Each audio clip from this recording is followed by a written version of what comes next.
There he is. That's a keeper. That's a good one. At least he felt like he was good. Yeah. Oh, yeah. Oh, no, no. Come on. What's going on, y'all? Got a pretty good episode planned. Got my buddy Kyle right there. As you can see, we are on the Seadoos, and we got about a 20-mile run. We're gonna be heading out, hitting some oil rigs, and looking for some red snapper. Red snapper is finally in season. We have beautiful seas, beautiful conditions. So without further ado, let's get out here, see if we can find some fish.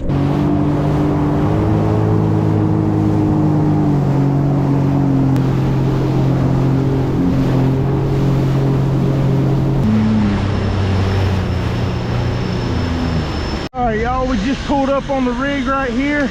Actually got Captain Collier right there and his blackjack on the other side of me. We're gonna go ahead and grab a line, drop some bait down, see if we can pull up some fish. All right, so we're gonna start off by dropping down these pogies. I'll talk more about my setup a little bit later on, but all I'm doing is taking that hook, rigging them through the eyes, go ahead and drop them down.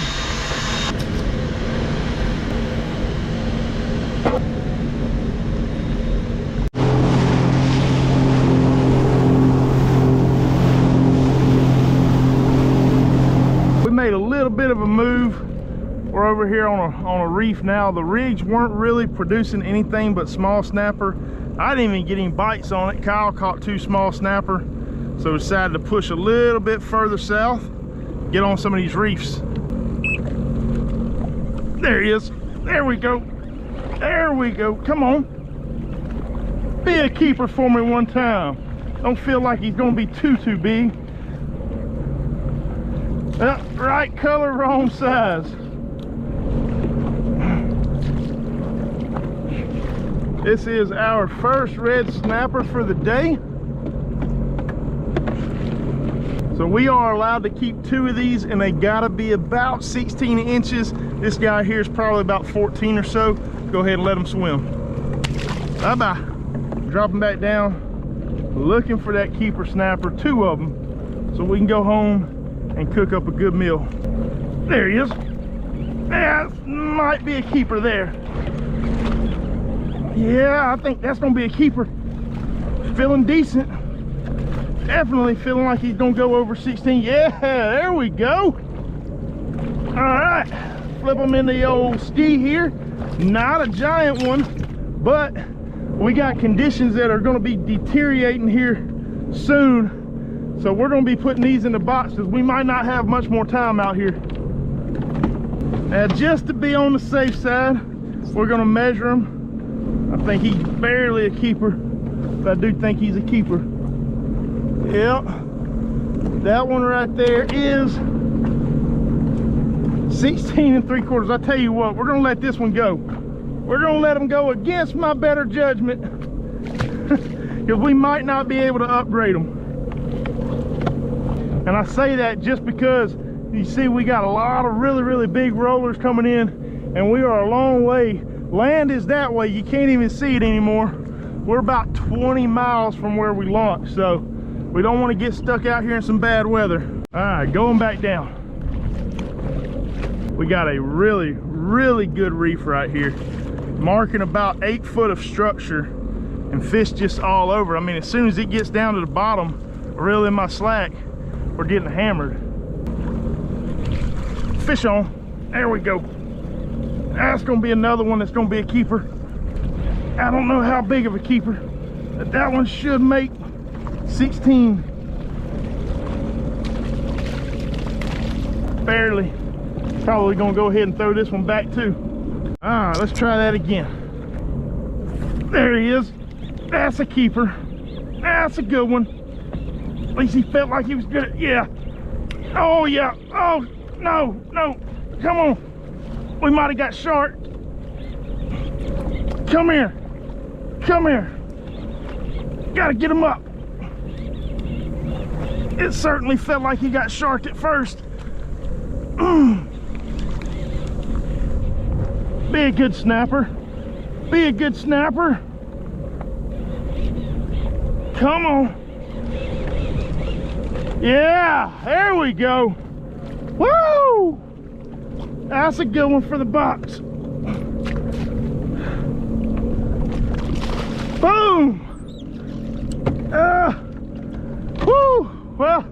Good thing we didn't keep those small ones.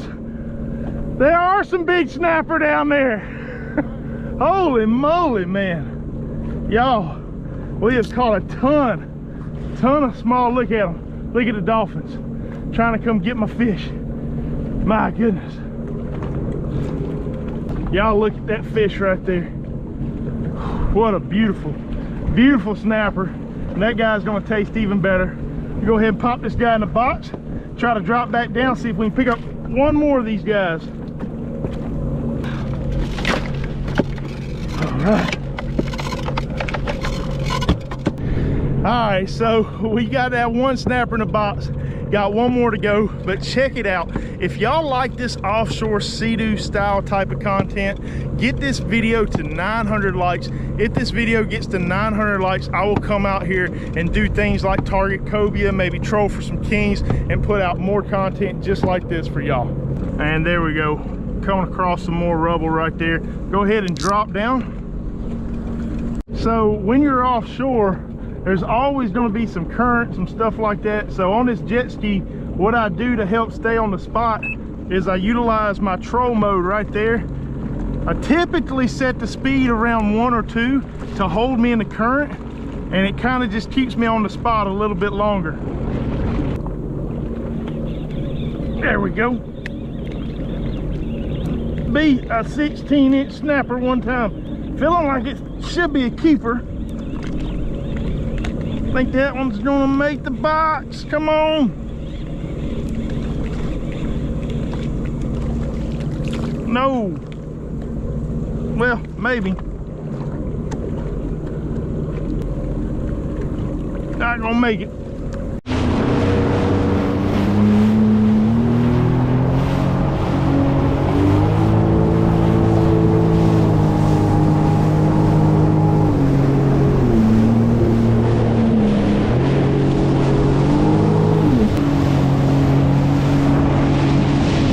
Out here today, got my buddy Nathan Ankerson, drove in from Louisiana to get out here and try to put him on his first triple tail. That's kind of what we're doing. We're just going to be running around, sight casting at first. If we're not seeing any triple tail, we're going to move out, fish some channel markers, but that is the deal today. We are looking for triple tail. Y'all stay tuned so we can find some. All right, let's get to running and see if we can find some.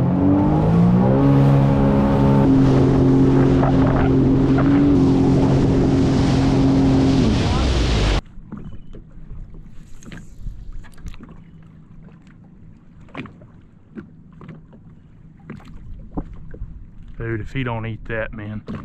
Hey, he went for it. He went for it. Nope, got him. Got him, baby! All right, set the drag. This one's gonna be strong.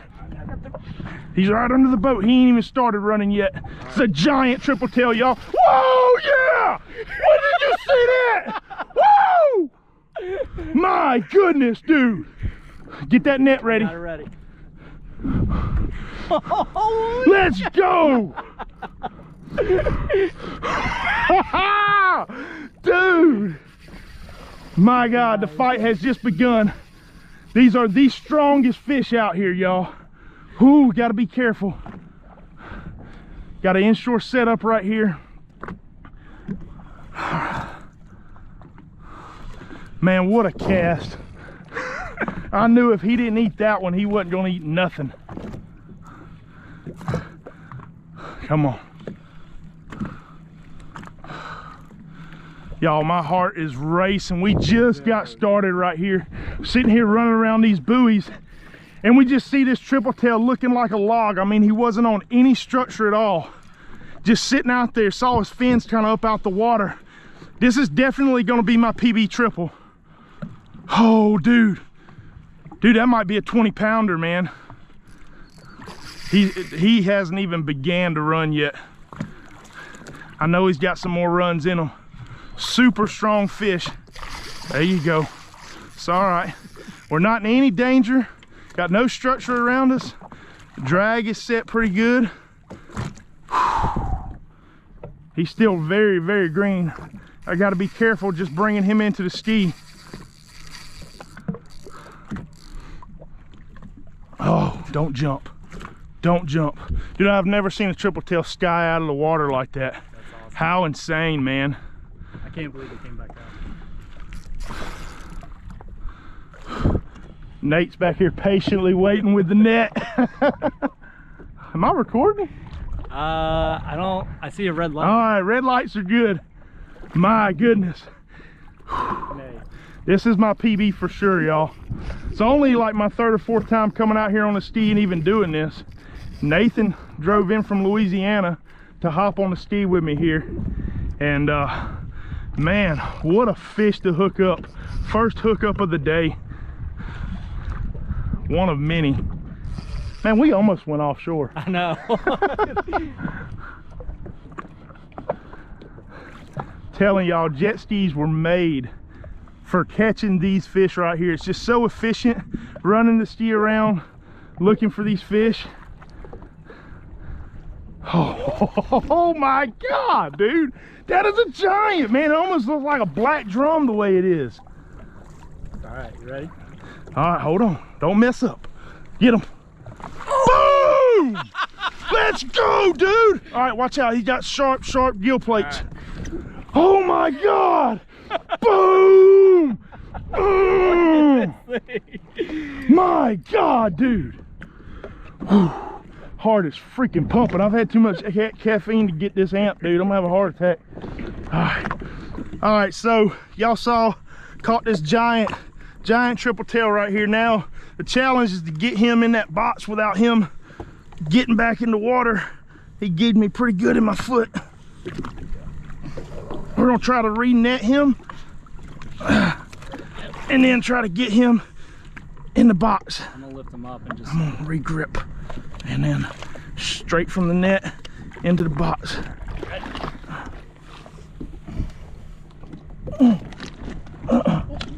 You got him? Yeah. Okay. All right, y'all. Well, that was absolutely insane. Crazy catch. I'm speechless. I don't know. What do you think about that, man? Dude, that was nuts. This is definitely the best cast. I mean, if it didn't eat that, it wasn't eating. Seeing that tripletail sky out of the water, I mean, that just made my day. That did it right there. That was like the sickest thing ever. Yeah. Anyways, we're gonna get back on the hunt. I'm gonna try to get Nate to cast on the next one and see if we can land some more for y'all. Y'all stay tuned. It's already a good day, but it could get better. We'll see. All right.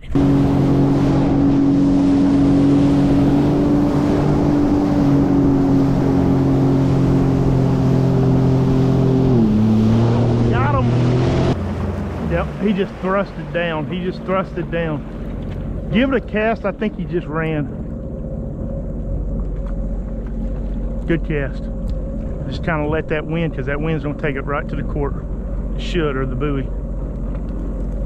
Come on.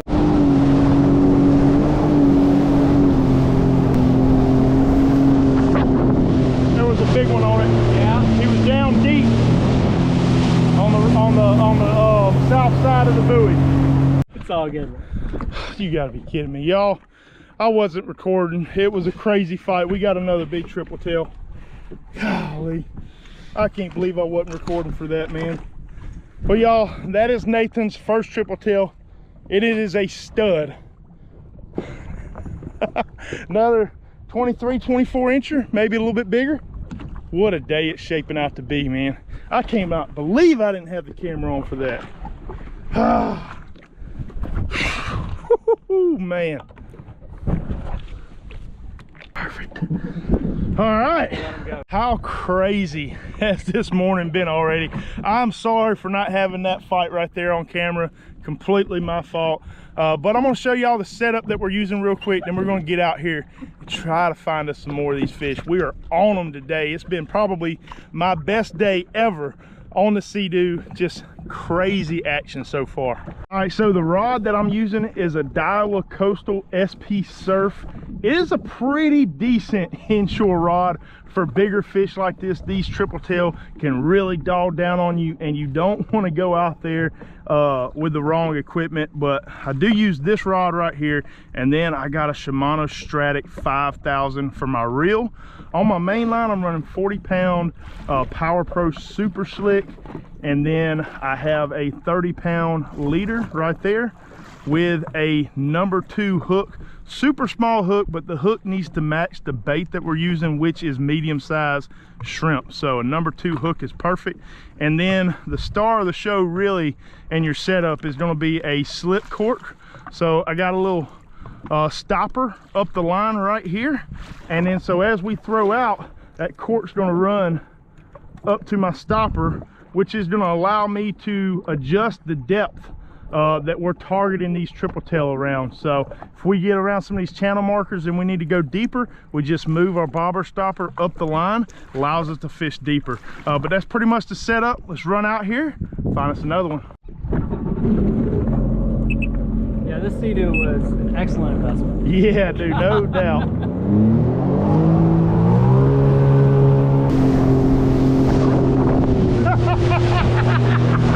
Very next buoy, dude. He was down on the line. All right, y'all, I can't make this up. This is our very next buoy. I don't know if he was a keeper or not, but there's definitely a triple tail. He was hanging down on the line. I mean, we didn't go 20 yards, I don't feel like. Well, we did, because it's a little bit further than that, but y'all get the point. There's a triple tail right there, very next buoy. Oh, look Bing. at that, bro. Ah, oh, he's there, he's there. He's on my court. He's got it, he's got it. I'm just waiting. He went to it, no hurry. Let's give us another cast at him. See if he's still there. I might have spooked him on that hook set. Oh, wind.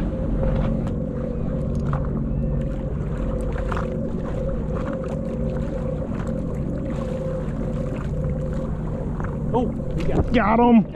Got him. That might be a keeper, man. That might be a keeper. He's a throwback.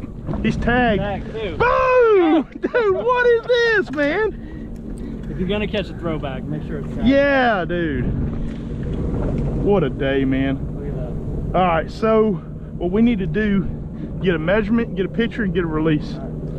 This triple tail right here is close to legal. He is tagged, so regardless of what he goes, we're gonna throw him back. Triple tail here in the state of Alabama got to be 18 inches, and we're allowed to keep 3 of them per person. We have no intention on keeping 6. We got some pretty good ones in the cooler right now. Might keep a couple more before we go back home and cook them, but we're gonna go ahead and got the hook out nice and easy. I'm gonna swap that hook on the next fish. This is a little warp, rusty pliers there. So yeah, we're gonna get a picture of this fish, get the ID off the tag so we can submit them. Bye bye, dude. There he goes.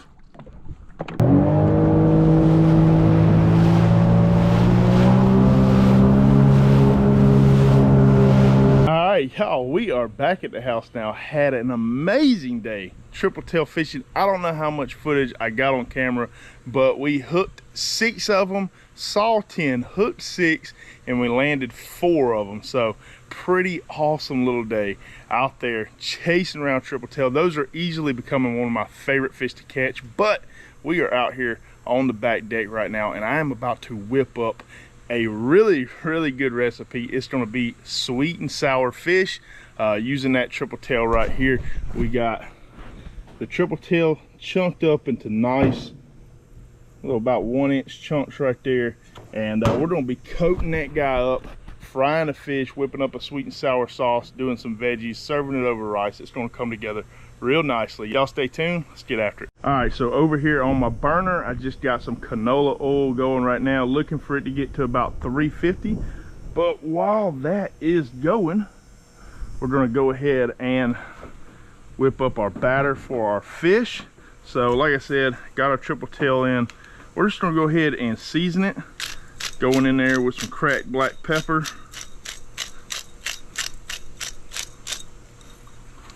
Got some sea salt. And then we're going to do some onion powder. And lastly, we're going to put some garlic powder. That's all we're going to use to season our fish right here. I'm going to go ahead, kind of stir that up, making sure that all the seasoning gets coated in there really, really well.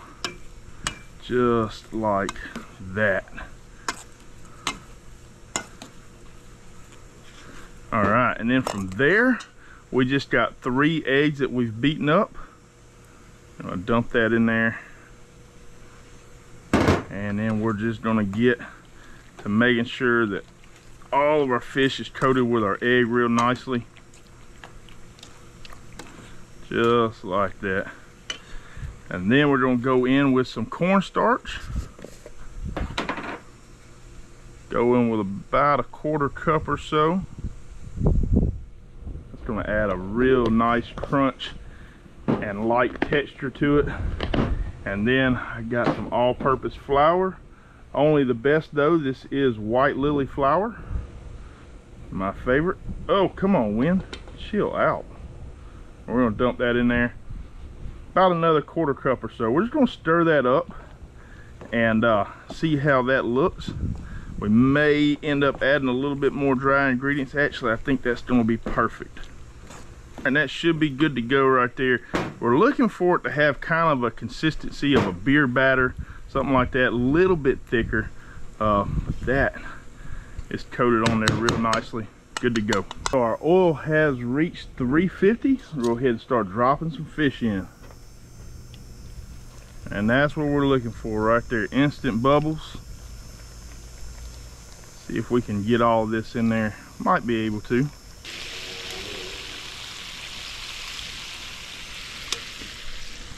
All right, we'll come back when the fish turns golden brown. Be ready to pull it off and start on the other stuff. All right, so our fish has got some real beautiful color on it. I am sure that it should be just about ready. Just gonna pull one off right there. Make sure we got the nice crunch we want. Yeah. Oh yeah, perfect. I'm gonna go ahead and pull the rest of these off. Yeah, man, if y'all could only smell that right now. I could eat it just like this. Old fish nuggets. But we ain't done. We about to layer some flavor on these bad boys. All right, I'm gonna go ahead and move this plate of fish inside, and then we're gonna go ahead and work on our vegetables and our sauce. All right, so right here I got an extra large cast iron skillet, and I am just gonna be putting in a little bit of olive oil. Keep my vegetables from sticking and burning.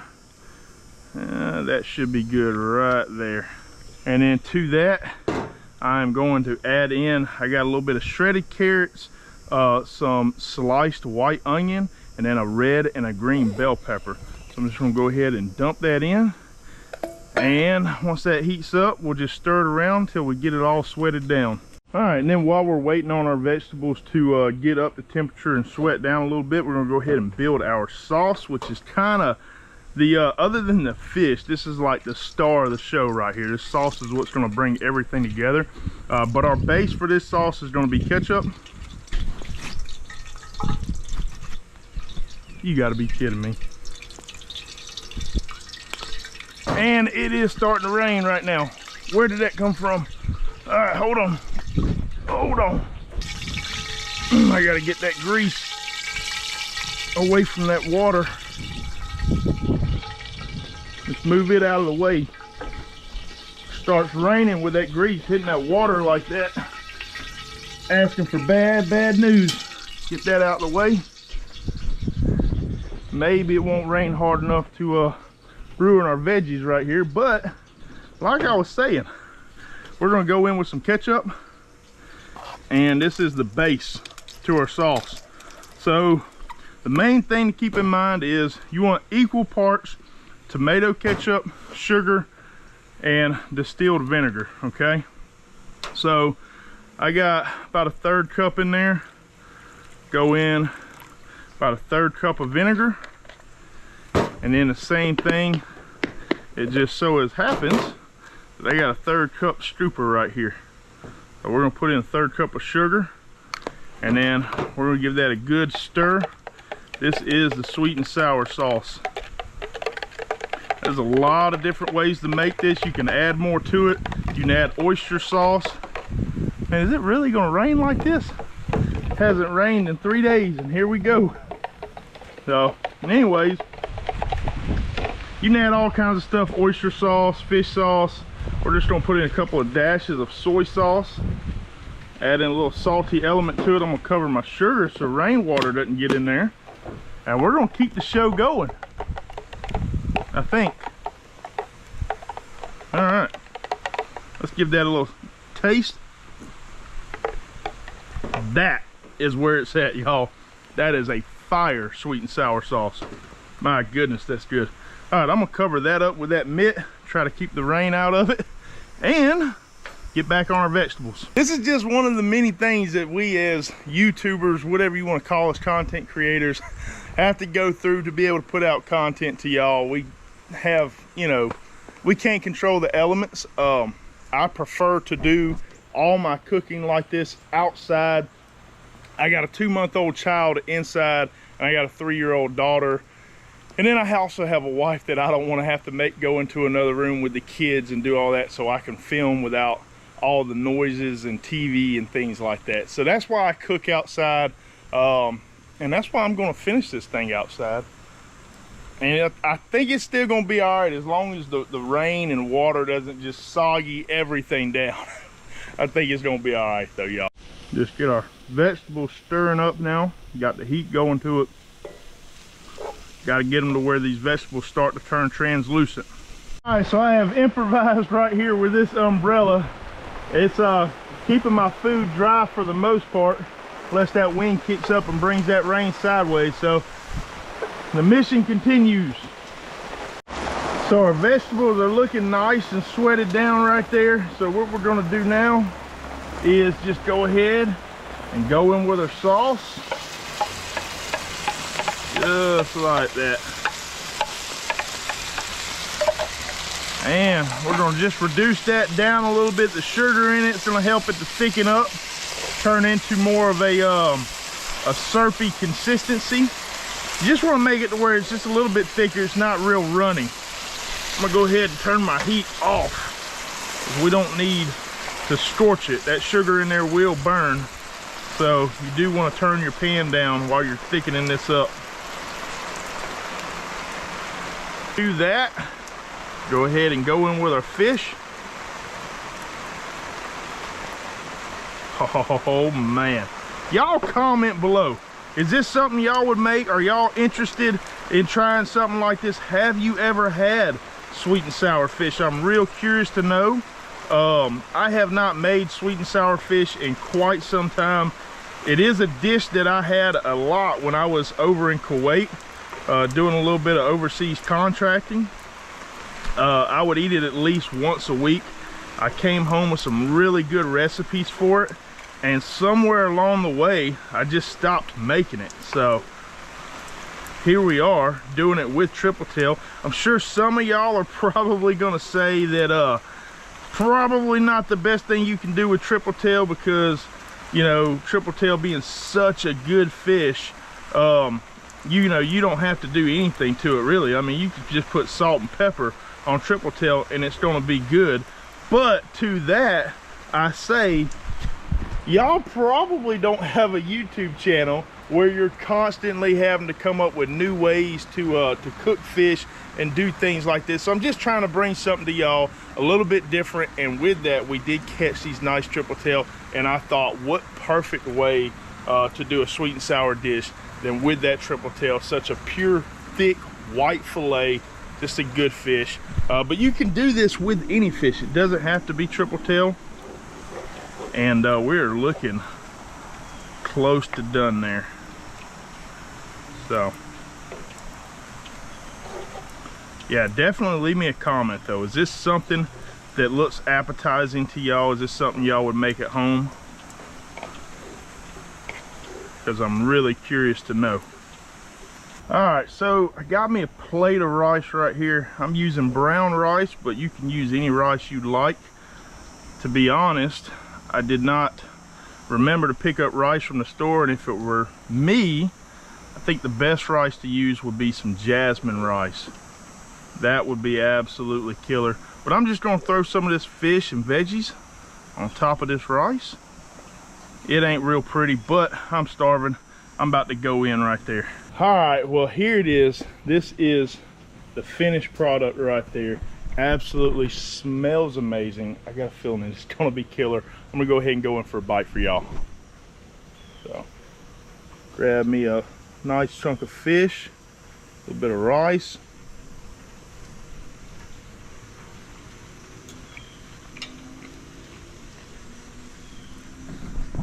That is better than anything you're gonna get at a restaurant, and I promise you that. That right there is absolutely killer. We are back out here on the Seadoo Fish Pro. Got my buddy Kyle Moffitt going with me today. Also got Josh Harmon back there with Fishing the South. We got a group of us, and we are about to make the furthest run we have ever made on the Seadoo. We got about a 28-30 mile run straight south.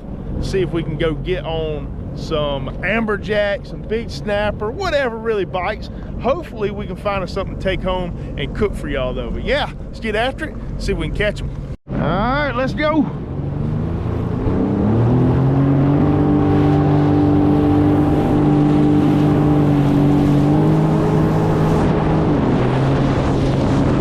All right, y'all, we are easing up on our structure now. There it is. You start to see that structure popping up right there at 75 feet. So we got about 45 foot of structure right here. All right, I am going to start off throwing a little slow pitch jig. This is a catch 60-gram jig. It is a very light jig, so we might have to increase that weight depending on the current, but that's what we're going to send down first. We're on. We're on. There we go, first fish. I was wondering why I wasn't hitting the bottom. I had a fish taking it. What do we got? What do we got? It's like our second drop right there. Come on. Nothing giant. At least it doesn't feel like it right now. Snapper. Oh, snap dilly wampus on the first drop. All right, well, that is the first species. Definitely not the targeted species. They are not in season right now. But always fun to catch these guys, especially on a slow pitch. Some of the funnest fishing you can do. Buddy, appreciate the bite. Get bigger.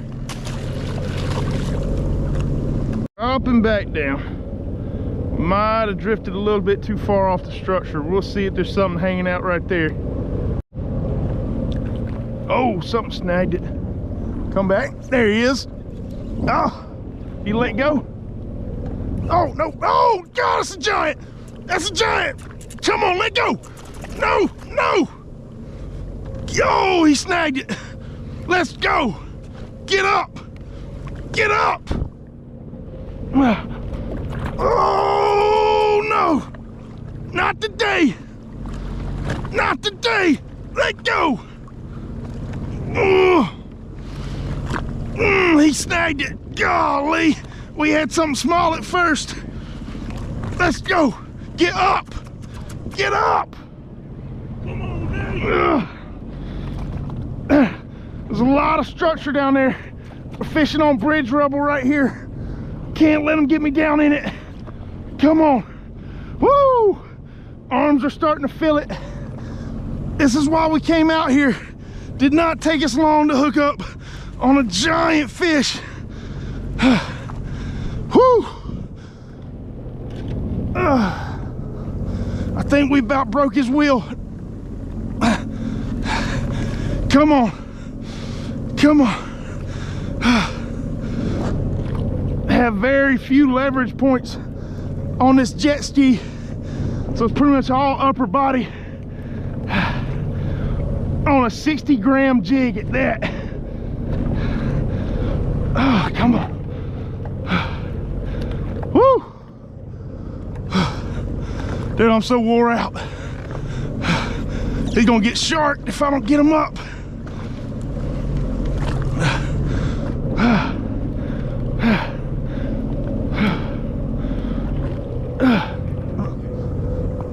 AJ, baby! Yeah! Woo! Now these are not in season, but this was one of the targeted species coming out here. I wanted to get an AJ on the jet ski. This is my first AJ. First AJ on the jet ski. And that dude whooped me. That's not even a legal AJ. He whooped the crap out of me. Let's go. He's heavy though. Very heavy.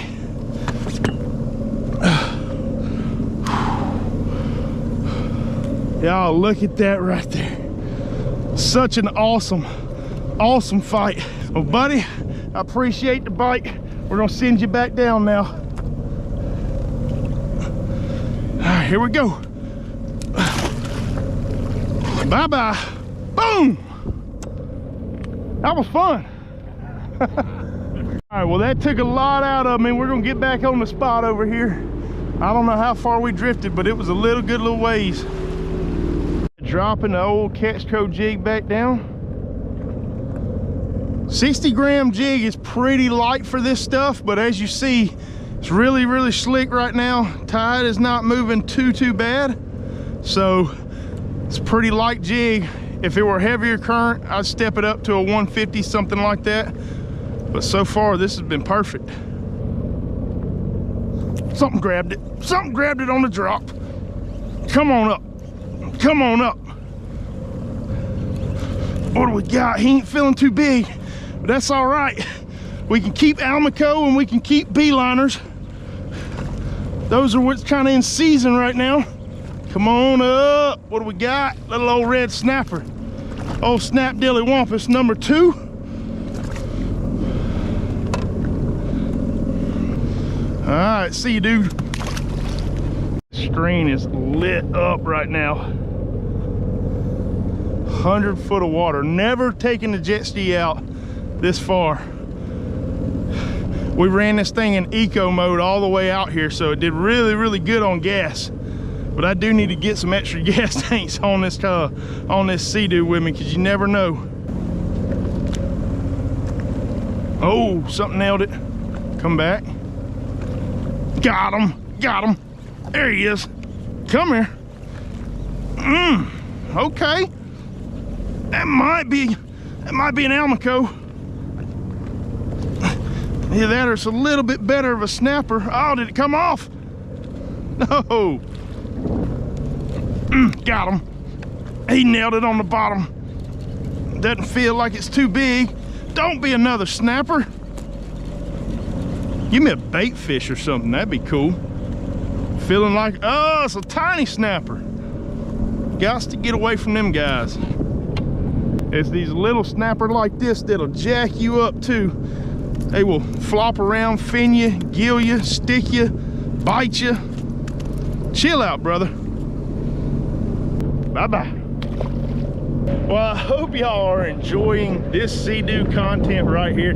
Check it out. If y'all like watching this content right here, let me know in the comments. Say either get back in the kayak or more Seadoo content. I like to put out content that y'all like to watch, so let me know what y'all want to watch and I'll be sure to get it out to y'all. But yeah, if y'all want more Seadoo content, I'll be happy to come out here and do more of this.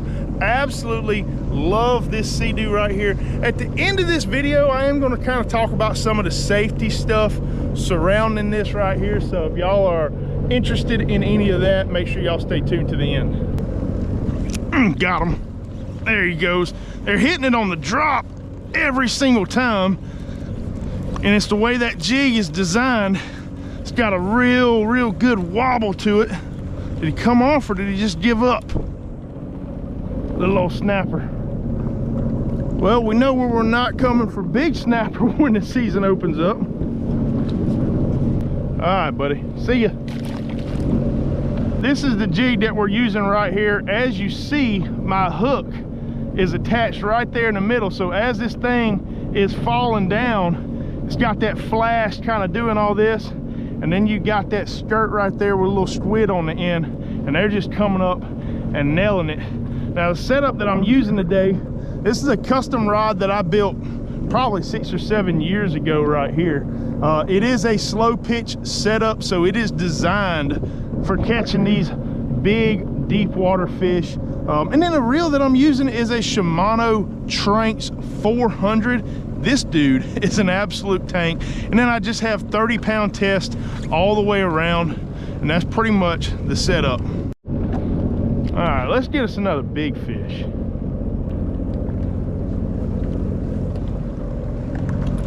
Oh, come on back for it. There he is. Ah, that's a good fish. Come here, get up. Get up. There we go. Don't lose this one, Nate. It is nice to know that I did build a somewhat sturdy rod. After all these years of slow pitching with it, it hasn't broke on me or failed me yet. It's starting to not, it's just a little bit better snapper. That would be a legal one if it was in season.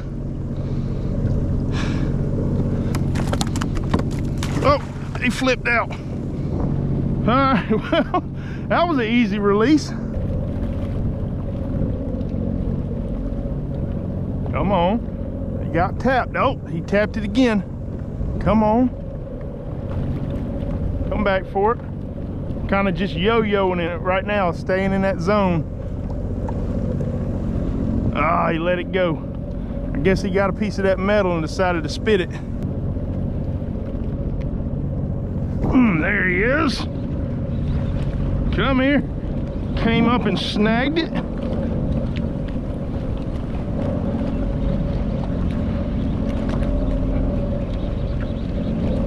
Golly.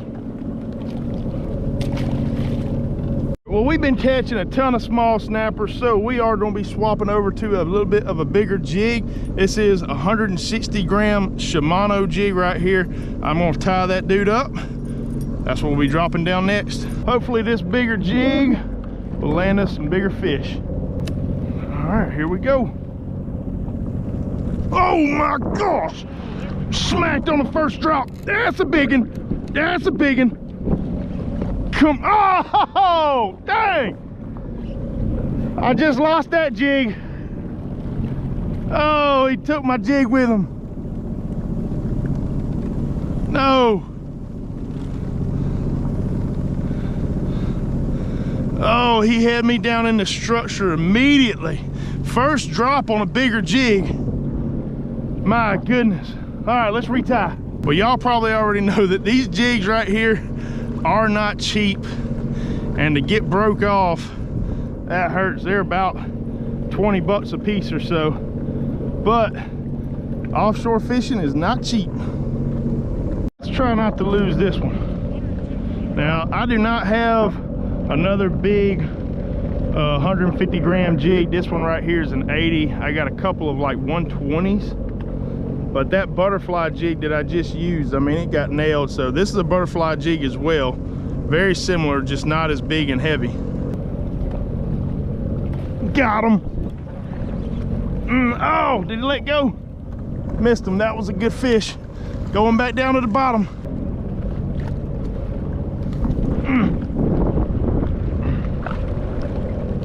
Structure. There he is. That's a good fish. That's a good fish. Come here. He's pulling drag. There's structure down there. Gotta get him up. Gotta get him up. Golly, that's a big one. No. Bad word. Ah! All right, y'all. Well, that break off absolutely hurt. He probably lost about $60 in jigs so far today. We're gonna go ahead and head inland. I'm gonna start a new video. I got some worms in the back, so I'm gonna try to fish with some worms around some of these oil rigs. That video will be coming up next. So if you have not subscribed to our channel, make sure you do so to get to see all of that awesome content. I've used worms offshore a couple of times, never around the rig, so I'm gonna drop some worms down around the rig, see what happens. But anyways, I told y'all I would talk to y'all a little bit about some of the safety aspect of us coming out here, right? So first off, as you see, we got Kyle over here on a ski as well, and then we got Josh back here in his boat. So this is not anything that I would ever do alone or by myself, anything like that, right? We're also in the middle of a really good weather pattern. So the last 3 days have been slick and the next 2 days are slick. So whenever I'm picking a day to go offshore like this, if I got a stretch of 4 or 5 days, I always pick the day in the middle. Never pick the days on the outsides because your weather's still trying to calm down, stuff like that. So we're eyeing the weather pretty good. But then also, okay, I got this piece of safety equipment right here. If I can get it out. Now this stays in my life jacket at all times. Okay, this is an EPIRB, right? It's a personal locator beacon. So if I get separated from them, or if I fall out of my ski or anything happens, all I got to do is push a button right here. It's going to send a signal to the Coast Guard, and they'll be able to track me down right here while I'm just kind of floating offshore, right? So I always have my EPIRB on me. Very important. And then also with that, in my hatch here, I have a full-blown flare kit. I got 5 flares, I got hand flares. I bought one of the most expensive kits they make because me being out here as much as I am, I want to make sure that I'm being safe and I have all the things I need. You know, if bad weather happens or we're stranded, whatever, right? I want to make sure I got my flares. I also have a long-range radio with GPS coordinates. So if I need to call or get a hold of somebody else out here and I'm having some problems, I can give them my exact coordinates, even if I get separated away from my ski. So, I mean, those are some things right there. Also, I spent a whole year last year getting comfortable, getting familiar with my ski, doing all the things, right? This is not anything that I would do like a week or two after, you know, you get a brand new ski, right? I had to really take it through the paces. I've had this thing in rough weather. I know what it can do, and all of those things are very important. Now I will say I've been in this Seadoo. This is a 2019 Seadoo Fish Pro. I found it on Marketplace, got a really good deal on it, and I'm loving it. You know, it came with the cooler in the back right there. It came with a fish finder already mounted up on it. That's how the Fish Pros come. A lot of your newer models are going to have a lot more features to them. But yeah, I mean, this thing is a beast. I have been able to do a lot of stuff on it. But anyways, super cool coming out here. That was the first time ever catching an Amberjack off of the ski, so I'm super stoked about that. Josh got some good pictures, can't wait to see those. And yeah, just awesome trip, y'all. I hope y'all enjoyed this episode. If y'all would, leave me a like, comment with any questions, subscribe if you haven't already. We'll see y'all next time. Good morning, y'all. We are back out here on the Seadoo today, and we are going to be running around. It is our first trip out around the island looking for flounder, redfish, speckled trout, things like that. We also got a lot of reports that there are some bull reds in the area, so I brought some bigger tackle as well. But yeah, it's kind of just a early spring scouting trip. We're gonna get around here, see what we can find. Y'all stay tuned, see if we make something happen. All right, let's go.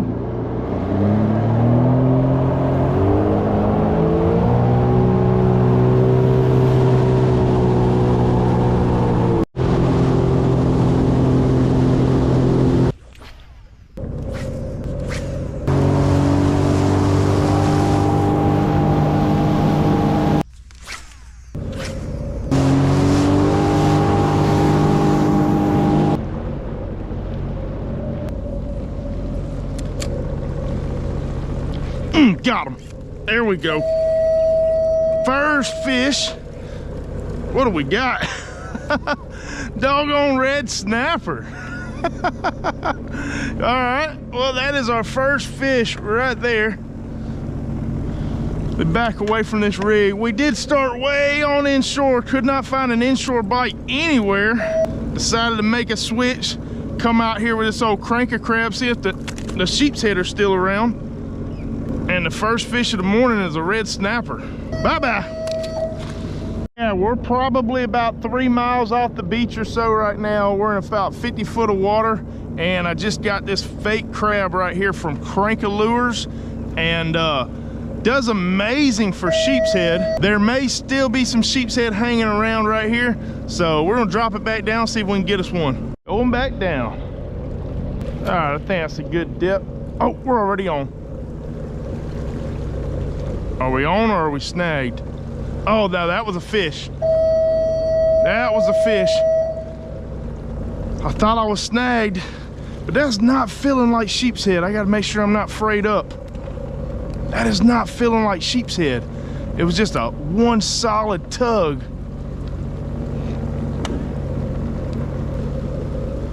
Got him, there he goes. Got that one off the structure. Another snapper. Dang, that was high up in the water column. I know there's something other than snapper down there that I can get. I'm hoping the sheepshead are still in the area. We're in mid-April right now. They should still be here. Got him. Oh, come here. Come here. Come here. Be the right species. I think it is. I don't think that's a snapper. What do we got? Come here. Pull away from the structure. I don't think that's a snapper. Sheepshead, baby! Yeah! That's the targeted species right there. Let's go. Had to sort through a couple of micro snapper to get to this guy. But look at that one. Boom! Yeah! Let's go. All right, y'all, well, that is our first keeper fish of the day, and it is a sheepshead. These guys are absolutely delicious. So we're gonna be putting this guy in the box, dropping back down, see if we can get us a couple more of these. All right, let's go ahead and ease back in position right here. Kind of nosed up on the down current side right here. It's helping me keep my position pretty good. There we go. Yeah, this leg right here is about the only leg I can stay put on. Oh! Dude, that one bit it on the drop. The little feisty guy. Got him. Got him. That's feeling like a snapper. It is. Let go of that, dude. All right, guys, we're out here catching a lot of fish, getting a lot of bites. We got us one good sheepshead in the box, but check it out. I got a ton of awesome content getting ready to go y'all's way. Flounder's starting to pop off. The offshore bite is starting to pop off. If y'all would, please hit that subscribe button. I'm trying to get to 75,000 subscribers this year. I need all y'all's help to do that. We're gonna get back in here. Gotta get us some more of them sheepshead. So all I'm doing is throwing this little cranker crab right next to that piling right there, giving it a little bit of slack. We're in 50 foot of water. I'm not even letting it get halfway down, probably about 15 feet down or so. If I try to target those fish all the way on the bottom, I'm probably gonna get broke off. But once I get down there, just giving it some light little twitches and then letting it sit there for a minute. The claws on that lure have like this sponge-like material, so the current will work the lure by itself. Really, there he goes. Really without me doing anything. Just got bit. Come back for it. Got him. That was a thump. That's a good fish. That's feeling like a sheepshead. Thump the fire out of it. Ah, that's another snapper. Man. Can't get away from him. Got him. That's a good one. That's a sheepshead. Come on. Come on up. Yeah, that's a good one. Good sheepshead. Gotta get away from the rig. Woo! Come on. I mean, he came up and smoked it. Woo! That's a big one. That's a really nice fish. Come on. Get my rod tip back up. That is a stud. Absolute stud.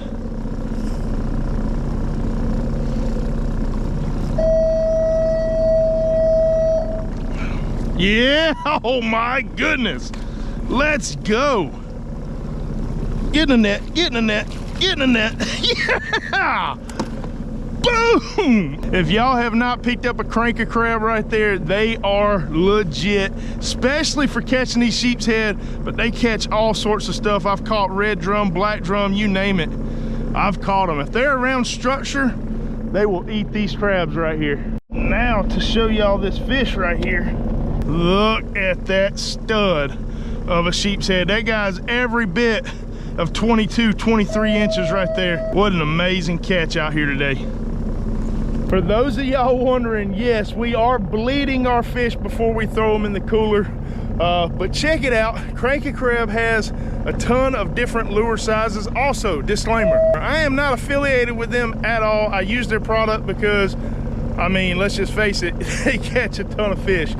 But check it out, they make lures that are a lot bigger, right? If y'all want me to get some bigger sized crabs and target redfish or offshore species, y'all comment below. Let me know if y'all want to see something like that. We are here mid-April. The bait shops are no longer carrying fiddler crabs anymore. They do have shrimp that's available, but you know, on this jet ski, it's not the most practical thing to do. I can rig up a bait well for them, but why not come out here with just some artificials, which we never really intended on even going sheepshead fishing today. The inshore bite was absolute trash. Decided to come out here and check on it, and sure enough, they are active around here. Got him. Ah! I hope he didn't break me. Got to back out of piling. No, he didn't break me. He didn't break me, but he did snag it. All right, y'all, well, I wasn't recording, but I picked up another nice sheepshead right here. It's gonna be the third keeper for the box. We've only been out here for about 30 minutes. We've caught 4 red snapper and 3 keeper sheepshead, all in about 30, 45 minutes. All right, well, there he is right there. Probably the smallest one of the day, coming in around 18, 19 inches.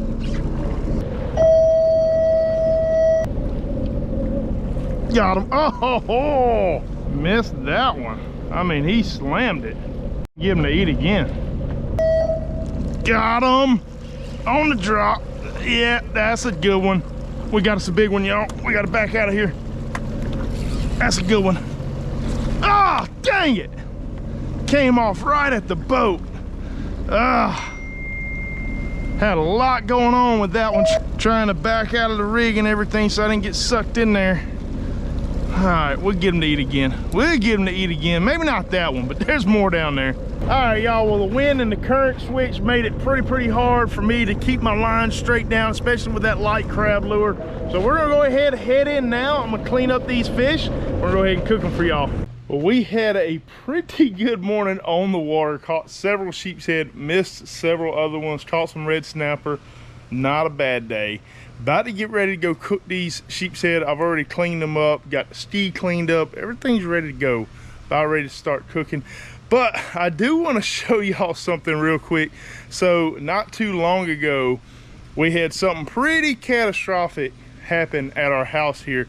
So I was out turkey hunting, and I came in from our trip probably around noon to find water on the outside of my house just gushing down this wall right here. And when I went into my kitchen, water was everywhere. So check this out right here. We will not be cooking anything on our back porch. So all of this is pretty much some of the stuff that was in my kitchen that got gutted. I would normally be cooking right back there. Show y'all the inside real quick. So all of this stuff right here used to be in the cabinets and all right in here. So currently, this is my kitchen right now. We've got no sink, no stove, no microwave, none of that. It's all pretty much been, well, it's right there, but it's not usable right now. We had our water heater, which was right up there, and our water heater decided to bust. No telling how long it was running, but the whole house was full of water. So been dealing with that right now. pretty crazy to come home from a turkey hunt to see like just water pouring on the outside of your house. So if y'all are wondering why I have not posted a lot of content lately, y'all can see that we're kind of dealing with something here on the home front. So anyways, so we're not going to be cooking inside. We're not going to be cooking on our back porch. We're going to go right over here to our fire pit, and we're going to be cooking right there. And seeing how we really don't have a good means of washing dishes right now, I'm going to try to keep this really, really simple. The first thing we got to do, go ahead and light this thing and get it going.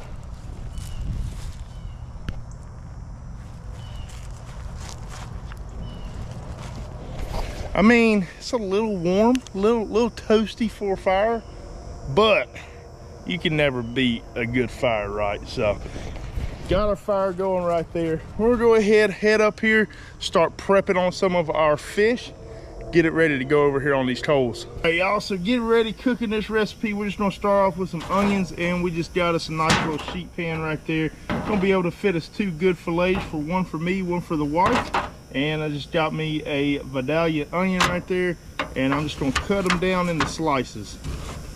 And then we're just gonna sprinkle them onions all around the bottom of the pan, spread them out just a little bit. So now we got our sheepshead fillets. Just went ahead and patted them dry, make sure I don't have any bones right there. And I'm gonna take some Compass blend, seafood blend right here. Great stuff, straight out of, I believe, Ocean Springs, Mississippi. But we're gonna go down fairly heavy with that stuff right there. And then we're gonna flip, do the same thing.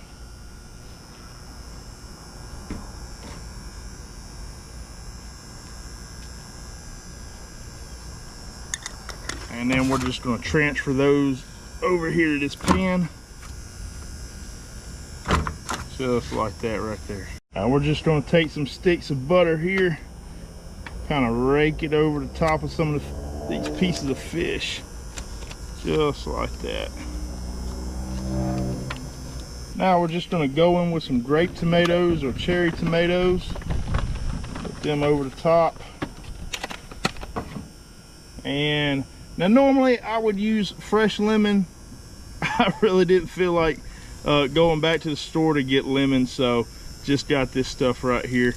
It'll do just fine. Add our citrus element to our fish, just like that. And now, all we got to do, take us a little bit of tin foil and wrap it all up.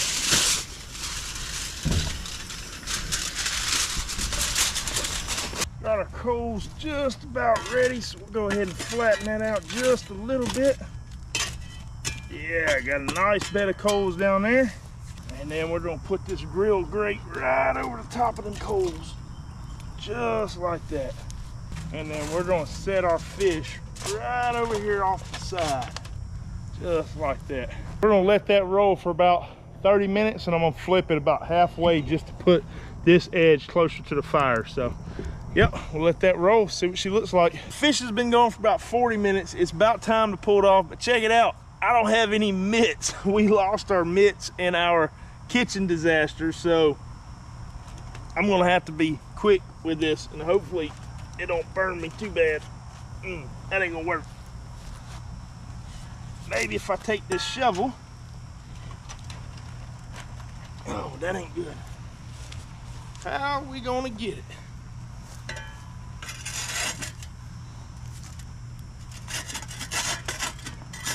Come on. Come on. This could be genius, or this could be disaster. I think we got it. I think we got it. Boom! Woo! All right, y'all, so we're gonna go ahead and peel this back right here. Oh man, that smells absolutely awesome. Very clean, fresh, and healthy, somewhat. Flake some of that fish back right there. Yeah, she's done. All right. Got a feeling she's still pretty hot. Now, I'm not one to eat a whole lot of baked fish. I like my fish either grilled, like directly on fire, fried, obviously blackened, stuff like that.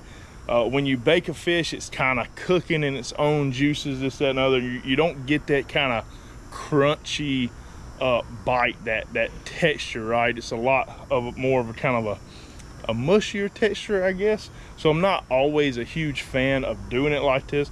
This is a new way on the channel. I've never done it like this here on the channel. So yeah, going in for a bite. Obviously, man, that's good. That is real good. That's real good. It's kind of a sweet bite, maybe from the tomatoes. Oh yeah. That's good. Very clean tasting fish. Sheepshead is easily one of the top 3 inshore fish to eat. I would say, you know, you got Tripletail is the king of inshore fish. Flounder is next. I give sheepshead third, then probably redfish, but that is really, really good right there. Obviously, I had no other way to cook it other than down there. I mean, I guess I could have used some of this stuff right here, but I just felt pretty cluttered.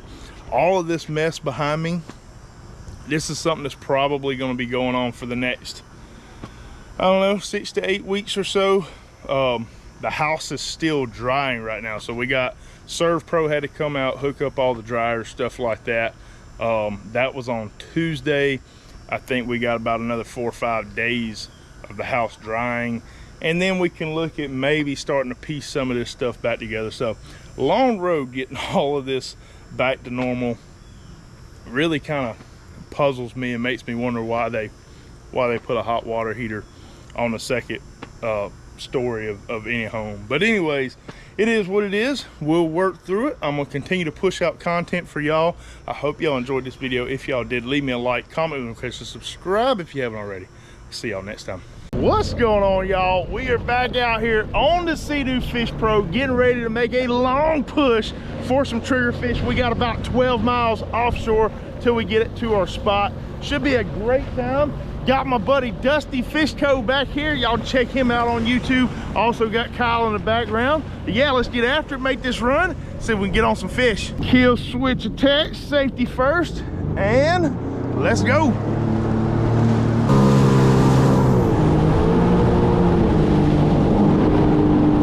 All right, y'all, we just got to the spot, marking a ton of structure with fish all the way up about 20 feet off the bottom. So let's see if we can drop down and catch one. All right, so it is triggerfish season. I'm gonna start off with some squid. I got a chicken rig set up. We're gonna drop down, see if we can get us some food for the box before we swap over to something a little more fun. First drop going down. See if we can pick something up. Just hit bottom. We're on. As soon as we hit bottom. That's feeling like it could be the right species. Feeling small. I mean, it was as soon as we hit bottom. What do we got? Oh, red snapper. Man, I was hoping that would be a beeliner or something. That is our first fish right there. It took about 2 seconds to catch him. All right, buddy, get bigger. All right, going back down. And we're on. Dude, I mean, he can't even hit the bottom, man. That's feeling a little bit better. Come on, be a trigger. We got 2 somethings. Double hooked up on micro snapper. See you later. Bye-bye. All right, gotta ease back on the spot. Good thing is I got Dustin out here with spot lock, so I know where the reef is just by looking at where his boat's at. And drop number 3. Got him. There he is. Come on, be the right species today. Feel like we are doubled up. All right, we might be making a move here soon. Y'all, swapping over to a slow pitch jig, seeing if I can get away from those snapper. Maybe catch something a little bit bigger. There, we're on. There we go. What do we got? Could be the right species, because it's not feeling like anything giant. Hey, you know, it's just a snapper. Just a snapper. Man, they're still fun to catch. Anytime I can get something to pull on my line, it's a good day. I don't care if it's big, small, a keeper or not. I just really enjoy being out here. All right, y'all, so we're getting ready to make a move to another spot to hopefully find the targeted species, but I want to show y'all something real quick. So we're about 12 miles offshore or so, and we're just on the edge of the first reef. All of these marks right here, all of those are reefs. I mean, there are hundreds of sunken structure out here. There's all sorts of stuff. Army tanks, old bridges, concrete pyramids, you name it, it's out here. So we got a lot of options, but yeah, let's run out here, see if we can find something different.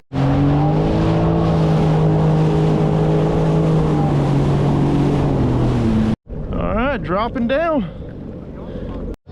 We're on. First little bit of a drop. Dude, that slow pitch is so fun. Probably the funnest thing I do is slow pitch, even if it is these tiny snapper eating my jigs.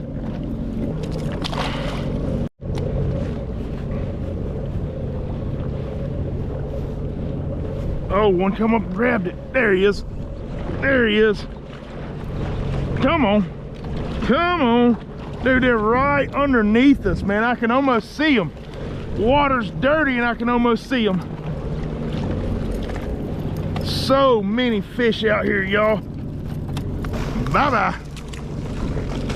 I don't know if y'all can see that or not, but we're picking fish 15, 20 feet underneath the surface. We're only in 50 foot of water. A lot of structure down there, and I just got hit on the drop. Come on. Where'd he go? Drop back down to the bottom. And he bit. He's on. Come on up. That one's digging a little bit better. What do we got? It looking red. Yeah, hey, that's a decent snapper. If we caught that during season, depending on how tough it would be, he'd probably be going in the box. It's about a 20-incher. Get that old hook out of you, buddy. Believe it or not, to me right there, that is about the perfect eating size. Beautiful fillet running through right there. He's ready to go back. See you later, dude.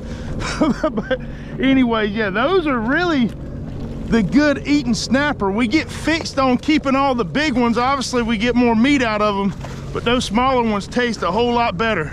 So I'm probably going to get asked in the comment section, so I'm gonna go ahead and address it here. A lot of y'all are probably thinking, why am I not on that boat right there with Dusty?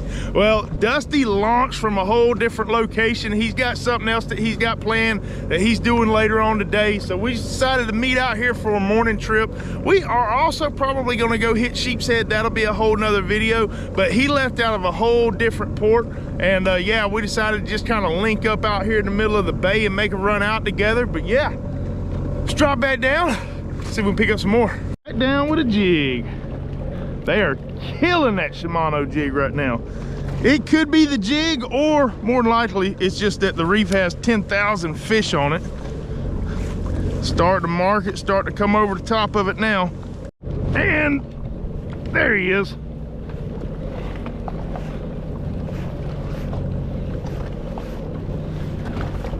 I don't want to jinx anything yet, but crazy enough, easy release.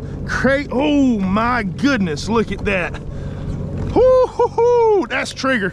Come on, come on. The way they're marked so high up like that, it's gotta be Triggerfish.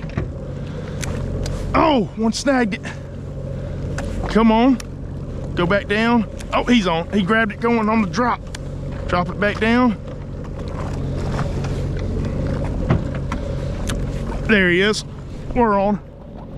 We're on.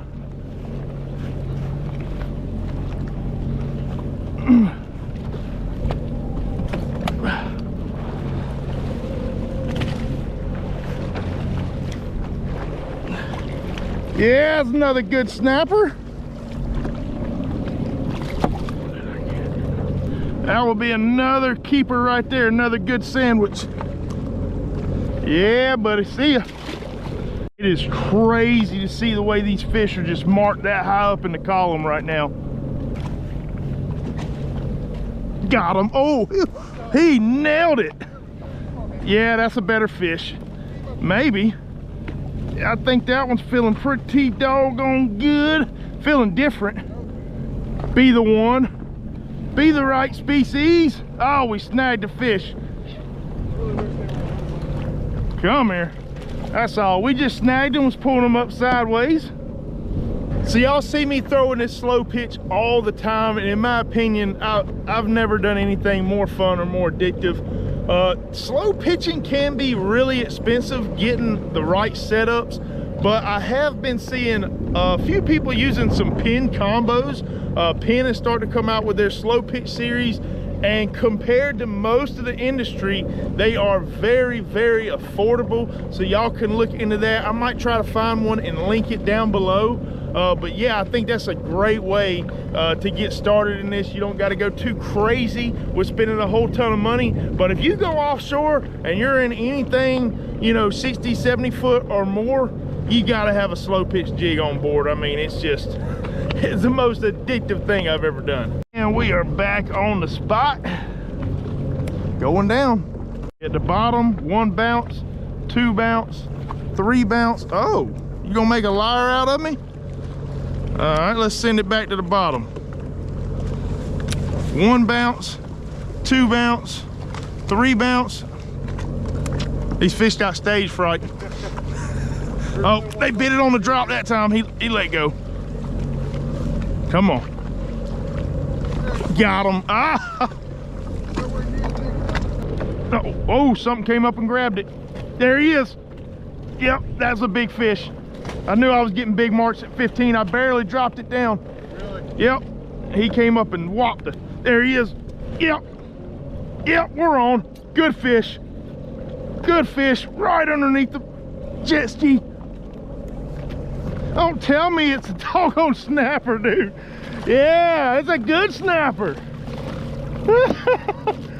Dude, that guy was all the way suspended up. All right, dude. See you later. Another 20, 21, 22 inch snapper. Don't need live bait, just a hunk of shiny metal. That's all you need to catch these fish out here. We're on. Oh, he let go. Come on. Come on. Come on. Yo-yoing it. Come on up. They are high in the column. Instead of just yo-yoing off the bottom, I'll kind of work it back up a little bit, let it free fall. That's where they like to hit. It's on the drop.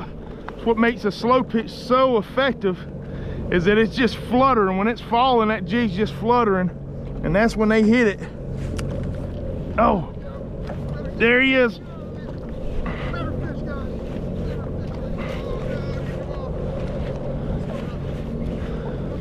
I think Dusty was back there hooked up on something good. Oh, he's got a triggerfish. Dusty's catching trigger, I'm catching snapper.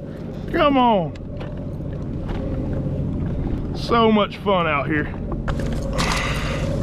So we have a ton of Seadoo content planned for y'all this year, but check it out. Y'all comment below. What do y'all want to see me target on this Seadoo this year? Just release whatever you want me to catch. Comment down below, and I will be sure to try, at least try to get out here and catch those fish for y'all. But we're sitting here mid-March right now. The cobia are really close to running through. Plan on getting on some cobia. The kings are going to be moving through soon. It's going to be an amazing summer, y'all. Going down again. What are we gonna get? Well, something bit it. Something bit it on the drop. There he is. I can't even get to the bottom, and that's a better fish. That's a better fish. Oh, snagged him a little bit. Yep, snagged him in the side of the gill plate. Not even on structure here. We're just getting random marks 30 feet down. So that should be about 30 right there. Yep, he came up and grabbed it. Come on, flutter, grab it. Oh, he smacked it. That's trigger. They're short striking it. You don't miss a whole lot of snapper. The trigger's got tiny mouths. They will eat these jigs, especially the big ones. But that right there is another snapper. There you go. I absolutely cannot wait until snapper season opens up and I come out here and target these guys and actually get to keep them. They're like biting my jig and not getting the hook. They're swimming up with it. There he goes. That's a bit. I just got broke. There we go. I just got broke, dude. That's better. Come on, baby. Come on. I'm gonna tie on a little bit of a smaller jig. This is a Catch Co 80 gram. They're not all the way on bottom. They're suspended up. And I'm getting a lot of short strikes that I feel like could be trigger. I did have a little bit of a bigger jig on there. I was jigging a 120. That right there should be good to go. See if we can get bit on that. All right, we're marking, jig going down. It's got a lot of flutter into it. Oh, I thought I had a little too much slack too long. That's a good fish. We got a good one on. Felt good at first. Another keeper. Yeah, that one would be going to the house if, you know, season was open. I video all my releases. That way anybody ever questions anything. Y'all know I don't come out here and break any laws or play around. At least not on purpose.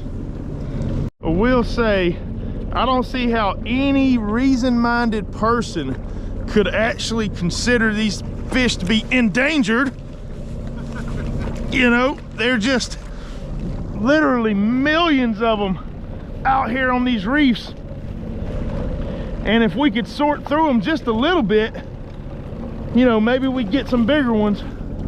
But these are a lot bigger than the snapper that we were catching first thing this morning. It's been a while since we caught one that wouldn't be considered a keeper. At this point, I'm way off the reef and still picking up marks. I mean, I'm probably, I don't know, 30 yards away from the structure, and I just got bit on the drop. Come on.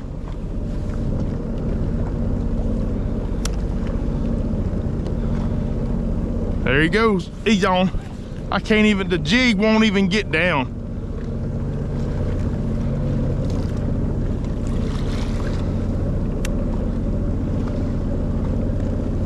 There he goes. He grabbed it. He grabbed it. Come on. Come on. Such strong fish. Cookie cutters now.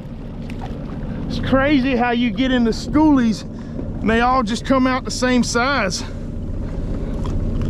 I will say, when red snapper does come in season, I'm gonna need some recipes. So if y'all got any good recipes, drop those in the comments or message me on Facebook, because I'm running out of ideas and things to do. So yeah, if y'all got some recipes for them, let me know. I've used the small jigs. Let's see what happens when we drop a giant jig. This is a 170 gram. It's a Catch Co jig as well. Real shiny. Big old hook on it. See what happens. All right, big jig going down. I believe Dusty just got him a legal trigger. Yeah! Y'all be sure to check out his channel. It's linked down below to see his video. All right, y'all. Well, it was a great trip out here. We don't have anything to take home to eat, but that's okay. I mean, that's the way it goes out here. We really didn't push far enough out to really get on the big trigger. Dustin was able to get on one. If I would have stuck with the chicken rig, I'm positive that I would have at least had some trigger in the boat, but I just can't. I can't put that jig down. If there's structure on bottom, I'm throwing a jig. But I hope y'all enjoyed this episode. If y'all would, please leave me a like, comment with any questions, subscribe if you haven't already, and we'll see y'all next time. I am out here today, back out here on the Seadoo, and today we got Fish in the South right here. We are making a crazy run offshore. We're going out to the ships. We got about a 60-mile route planned. So I got, like I said, Fish in the South right there. They are, they're gonna kind of be the chase boat, right? We're going out here, we're targeting king, cobia, snapper, all the good offshore stuff. But there's a good chance I might run out of gas today. So got Fish in the South over there, making sure that I get back home safe today. Anyways, I'm gonna stop talking. Let's get out here, catch some fish. All right, here we go.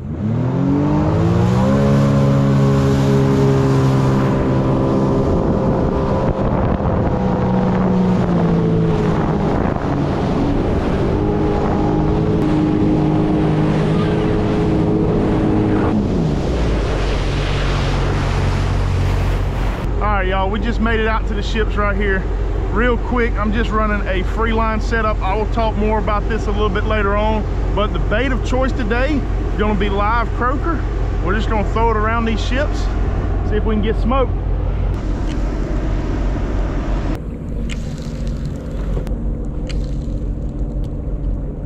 Hey y'all, we just pulled in behind this shrimp boat right here. Josh hooked up immediately, throwing off the back end of it. I'm gonna see if I can't throw this in there and get something.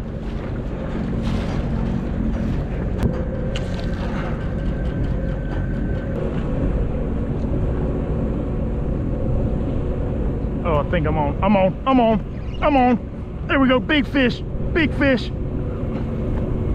Come on. Oh, that's a stud. Gotta get away from that boat. Golly, that's a big fish, y'all. Come on, just backing them out right now. Keep on backing, keep on backing.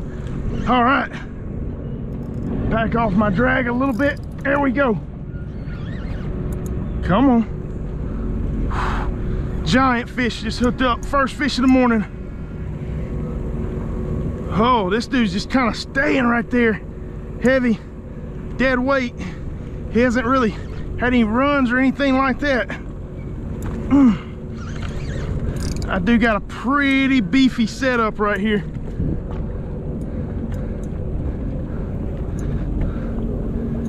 Come on.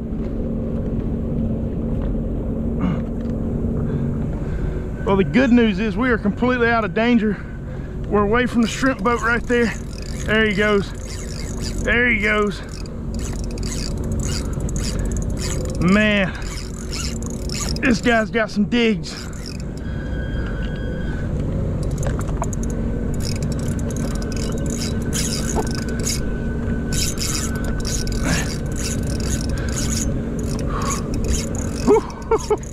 I mean, I got that drag tight, y'all can hear it.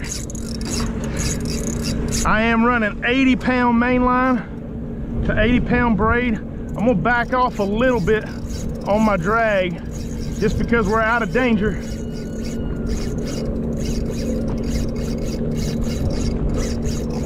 I mean, this guy's not slowing down. What did we hook?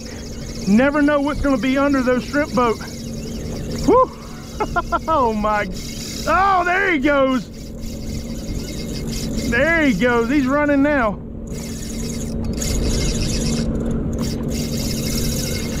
Okay, all right.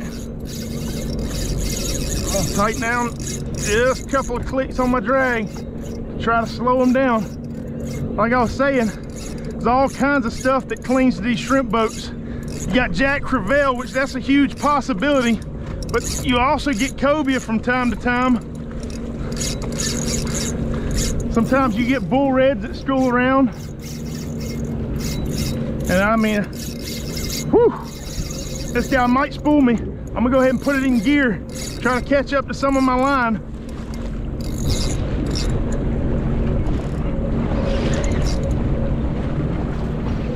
Get some of my line back here. Come on. I do believe this is gonna be the biggest fish that I've ever landed from this jet ski.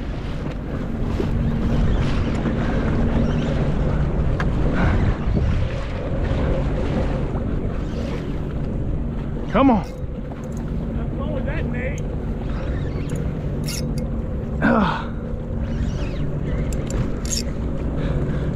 Whew.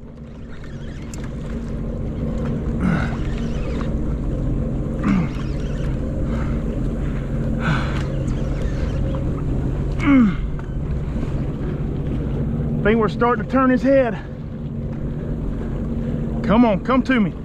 Come to me.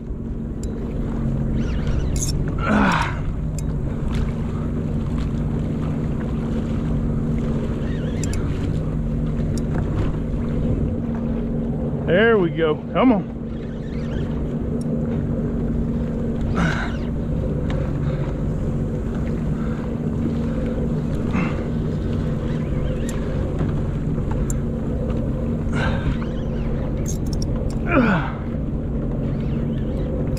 giant fish. Whew.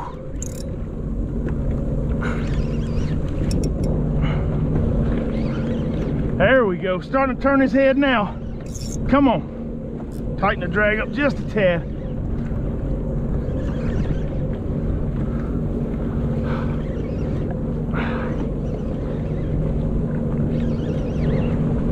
Ah. Whew.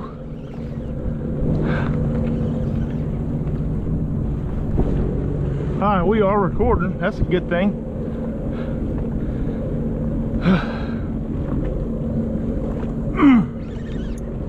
Come on.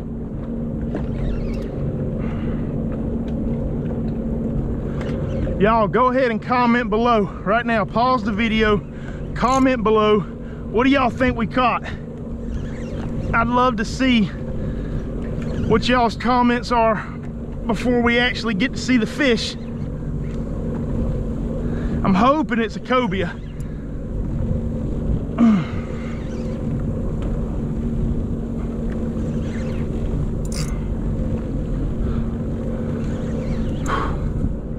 If it is a cobia, it's a stud.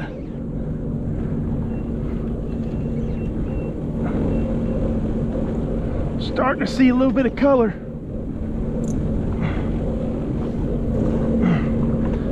Yo, spin around on the ski right here.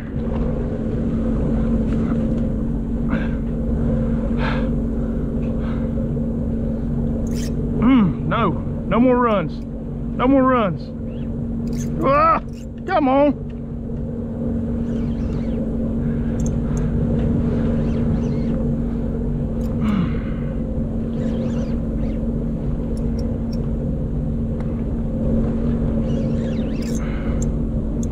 Come on up.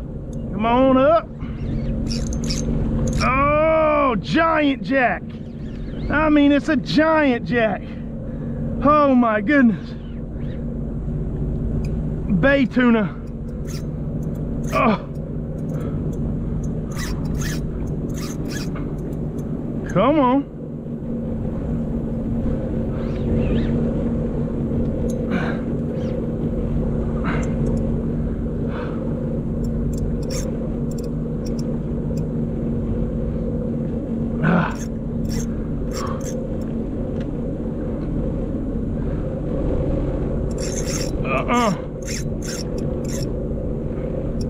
Come on.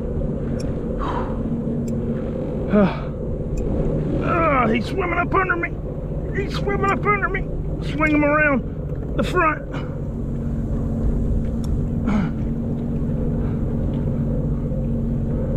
Come on.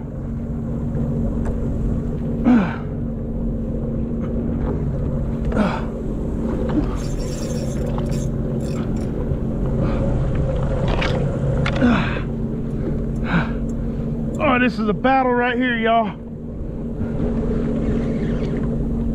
Who's gonna win? Me. Yeah. Come on up. Come on up. You gotta be close.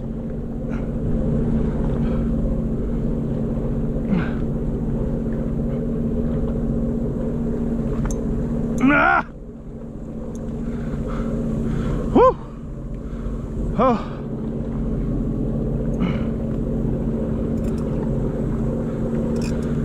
You don't have many leverage points, you know, in a jet ski like this. You know, if I was in a boat, I could lean up into the gunnel and be able to put my back into it and stuff like that. Out here, it's all upper body.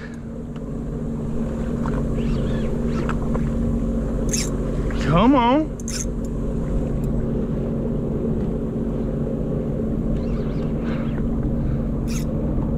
There he is. I can see him. I can see him. Giant.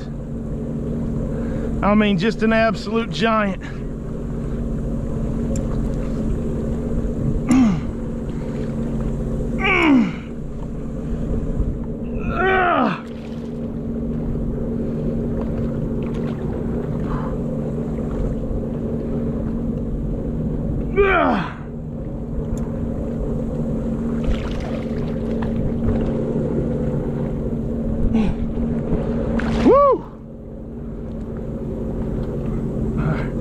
Come on. Come on.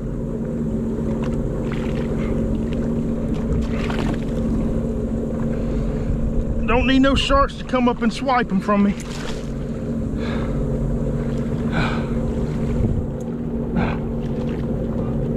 Okay, all right.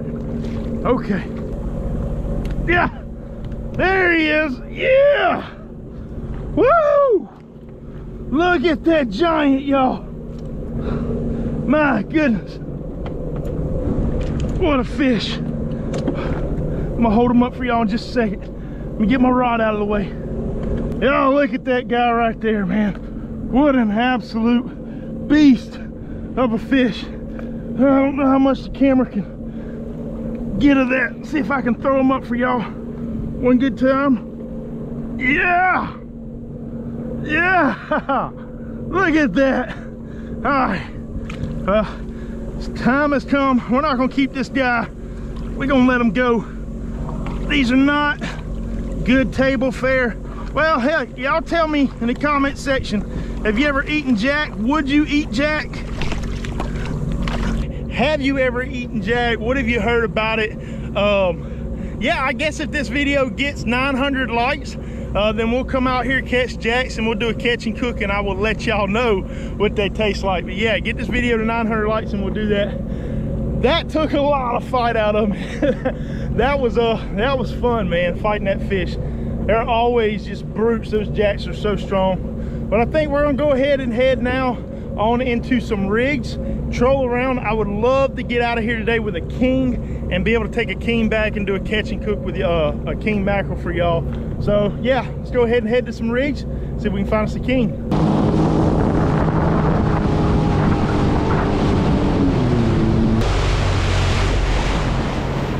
Alright, so I'm about to be trolling off of the back. I just got my Shimano Speedmaster 16 rigged up right here. Got some 60-pound wire on a barrel swivel, and I'm going to be trolling out a Rapala X-Rap Magnum 15. So it's a 15-foot diver. We're just going to toss it off the back, open up our bail, feed some line out, or start trolling. And on this jet ski right here, I have troll mode. So I'm just going to push my little cruise control setting there, and I'm going to set my speed pretty fast to about a 6 out of 8. I'm gonna try to get to where I'm trolling around 3 to 4 miles per hour.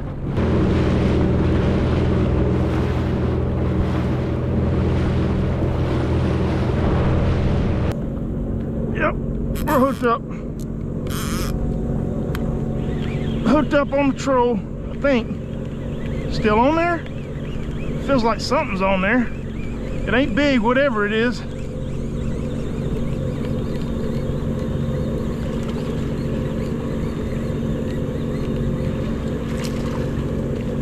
Spanish mackerel. All right.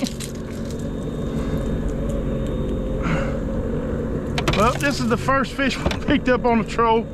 Definitely, oh, don't get a hook in me, dude. Definitely not what we were looking for. But we do want to do a catch and cook. We're still going to try to get us a king. About to troll around that rig right there. I don't know how it's going to go. It's been super slow today. So we're going to put this Spanish mackerel in the box. My buddy Tanner D's told me that these are actually really, really good. I've eaten them way back in the day. Haven't had them in a while. But I'm going to do something special with this guy. All right, y'all. Well, we are back at the house now. As you can see, was not a spectacular day offshore in the jet ski. We did catch that one giant jack, and I think if we wanted to keep on catching jacks, we could have stayed on that shrimp boat. We really wanted to get on some kings. That didn't really happen, but we did end up trolling and getting this one Spanish mackerel right here. This one little fella. So I'm gonna go ahead and clean this guy up and probably do something a little different that y'all have not seen done before. Something extremely easy, probably the easiest recipe you've ever seen ever. So anyways, all right, let's clean this fish. All right, so got my Spanish mackerel right here, and the knife I'm gonna be using is my Sword 9-inch medium flex knife. I'm gonna link these down below. Amazing fillet knives, absolutely love it. If y'all are in the market for a new fillet knife, get you one, you won't regret it. They also have a lifetime warranty on them, so if you ever damage or break it, they'll replace it for free. So anyways, getting on this Spanish, basically just came in at an angle right there, and like most fish, I'm just going to outline them on all the way down, and then once I get towards the back, I'm just going to poke it all the way through, come out his tail, and that's pretty much it. Just kind of taking that fillet off.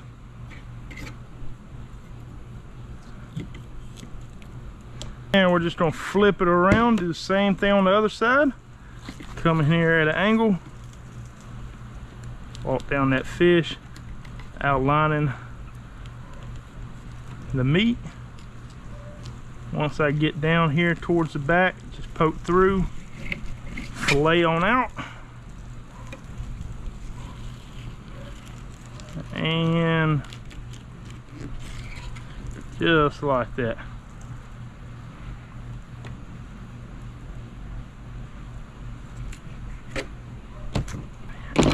And that is one Spanish mackerel filleted. No waste of meat right there. Got every bit of it off of that fish. And that's pretty much it. I'm just gonna go ahead and wash my fish off, and I will meet y'all on the back deck when we eat this Spanish mackerel. All right, y'all, so check it out. This is what we're doing right here, okay? Basically, got some soy sauce right here, and this is Spanish mackerel sashimi. Obviously, I did not do all of the Spanish mackerel because I didn't know what this is gonna taste like. So if this is bad, I'm gonna blame it on my buddy Tanner D's, because he is the one that called me and told me that if I've never tried Spanish mackerel sashimi, I'm missing out. So, you know, trolling across, found that one today. I thought, what better way than to use that fish to try it out. So here we go. This is probably the easiest catch and cook I'm ever gonna do, because I really didn't have to do anything but clean the fish. So, all right, we're gonna go in right there. Nice piece of Spanish mackerel. Put it in the soy sauce. Let's see.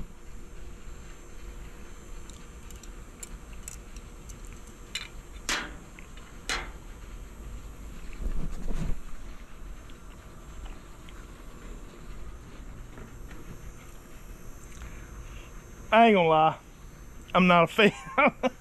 I'm not a fan of that. It seemed, and it might just be all in my head, but it seemed like maybe it was a little on the chewy side.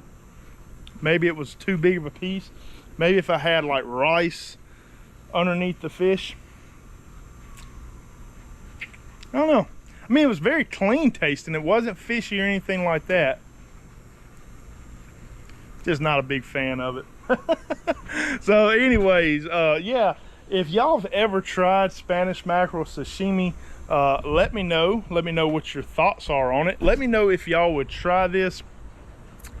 Tanner D's likes it. I'm not a huge fan of it. Is it edible? Sure. If I was like in a survival situation, would I eat it? Absolutely. Probably not going to do it again though. But I am going to eat what I got because I made it, and I ain't going to let it go to waste. But I'll probably do something else with the rest of this Spanish mackerel. So anyways, I appreciate y'all tuning in. If y'all would, hit the like button, comment with any questions, subscribe if you haven't already.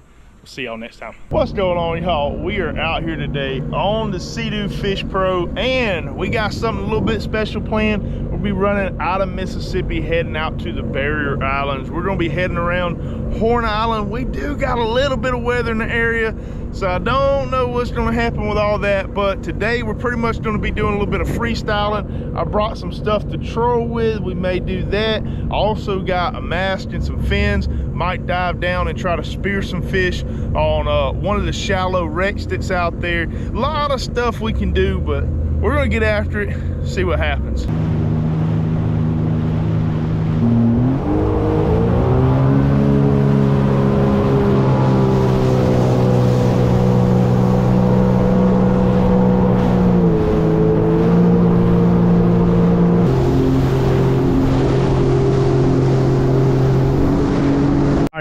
right here on the edge of Horn Island. I'm picking up some big marks, and I just saw something massive chasing bait through here. Not sure what it could be, but we got a big old jerk bait tied on. See if we can get something to bite. Oh, we're on, big fish. Woo-hoo-hoo! Let's go. There we go, hooked up. Did not take long at all. Oh no, what was it?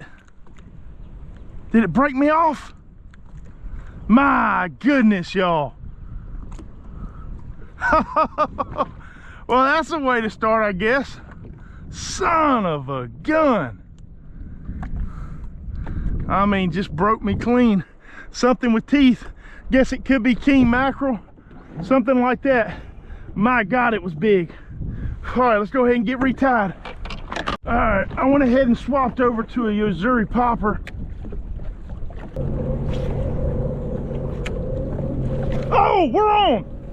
Annihilated it. Got him. Woo-hoo-hoo. That's a good fish. That's a good fish. Go ahead and cut the motor off. We are hooked up. Oh man, what a fish. Woo! I mean, he smoked that popper as soon as it hit the water.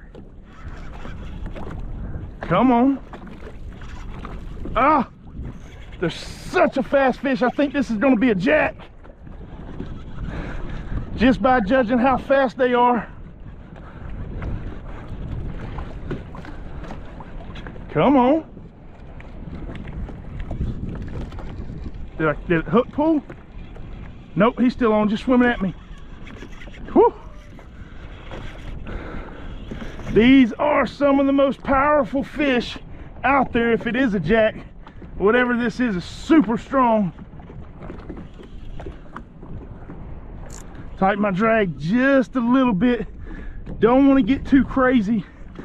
There is a wreck right there where that green jet ski is, so I don't want him to go. There he is. What do we got? What do we got? Something coming in backwards. He got wrapped in my line. Is that a Bonita?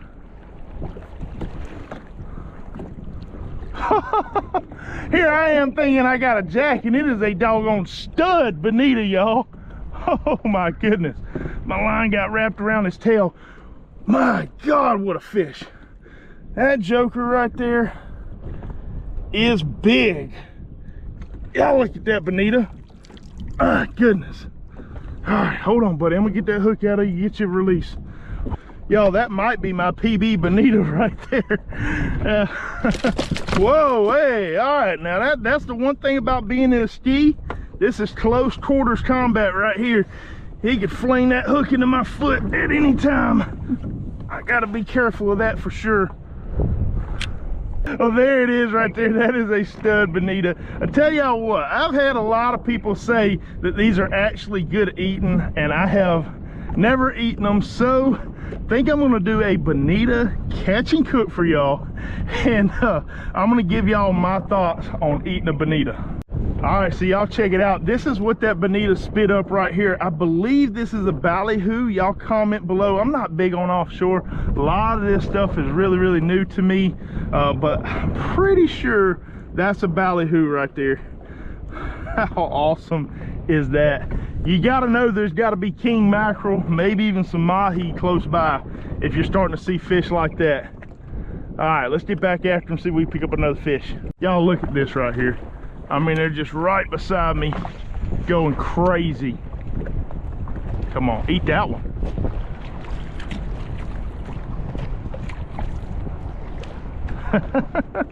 How crazy is that? Oh, come back. He charged it.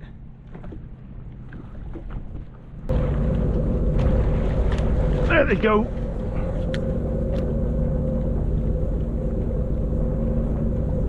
Come on. On. There we go. What do we got? Something a little bit smaller. Is that Spanish? All right. Boom. Got us a Spanish on the top water. Come here. Chill, bro.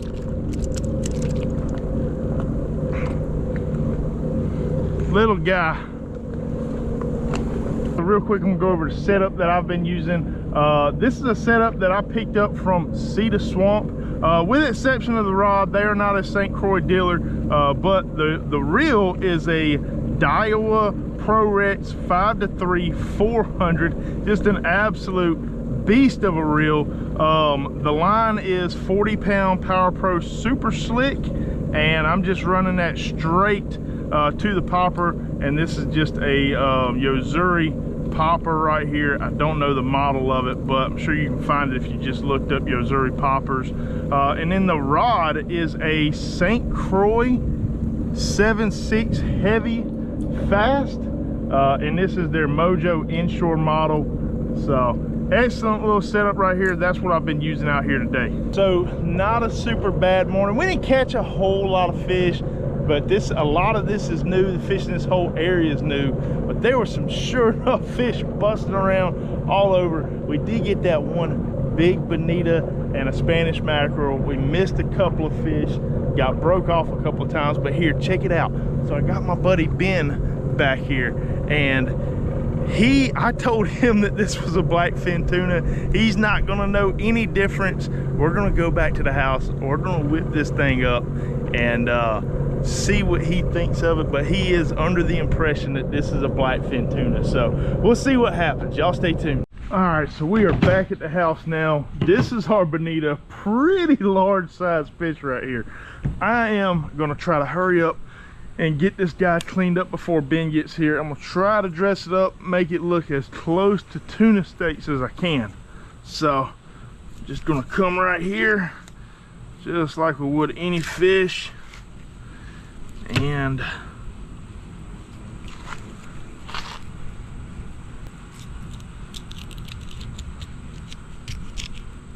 all right, y'all, Ben just showed up right there. Just pulled up. I gotta hurry up and get this top layer of skin where he can't see it, because if he sees that, he's gonna know it's a bonita. You ready to try some tuna? Sure.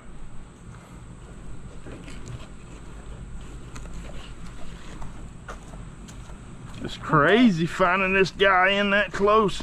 That looks like tuna to me, right? Dude, that's definitely tuna. That's it all? Yeah. It's a good looking piece of meat, ain't it? That is awesome. It's gonna be good. You ever had blackfin tuna? No, man. I don't think. All right, so Sean Verone, y'all seen him on the channel a couple times. He has come over here to try this blackfin as well. We have just got it cleaned up right here. Nice little medallions. What you think that looks like? It's like food. You gonna eat it raw? Yeah.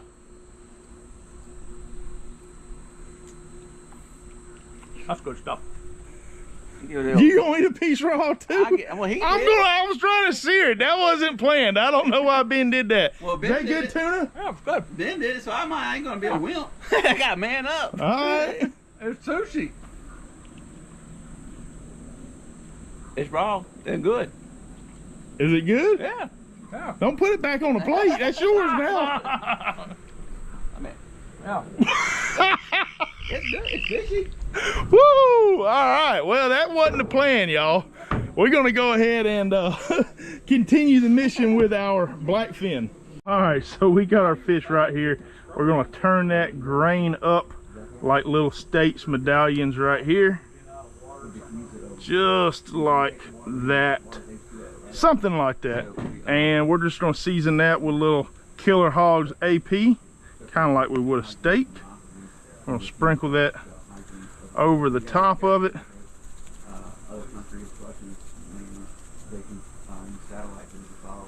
And then we're also gonna put some sesame seeds on that. We're gonna treat it like a tuna. Oh golly, I might have went a little heavy with the sesame, but that's gonna be all right. And then we're gonna flip, do the same thing on the other side. Little Killer Hogs AP. Where's the rest of it? Yeah, I could have used that soy sauce a little while I ago. packed it up in your bag to go. Hey. Yeah. And then we're gonna finish that with some sesame seed. There you go. Just like that. That was more what I was expecting a little while ago. Well, I didn't know what y'all were doing when you just started grabbing raw pieces of I was just following tuna suit. steaks. I was I'm So- not have no Mississippi boy get called out now. Yeah, so all right, we're gonna take our little skillet right here and we're gonna crank some heat to it, get it hot, just about to where our oil is close to a smoking point. We're gonna put that tuna on there, sear it on both sides, and then she will be ready to eat. Also just gonna add just a tad bit of vegetable oil to the bottom to keep anything from sticking, and we'll heat that oil up. Should be ready to go. Our pan is hot right here. Try to keep the flies off our tuna, and I'm gonna drop that in. We're just gonna sear it. We're gonna look for a little bit of color to climb up through that meat, and we're gonna flip it probably about a minute on each side, maybe a little longer. We'll see.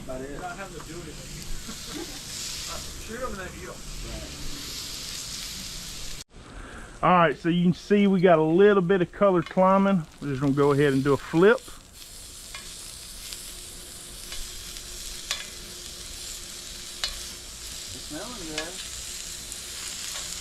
Just like that. All right, so as you see right here, that's looking about what I want it to be, just like that. We'll go ahead and put this right back on the cutting board. Let's plate that like that right there.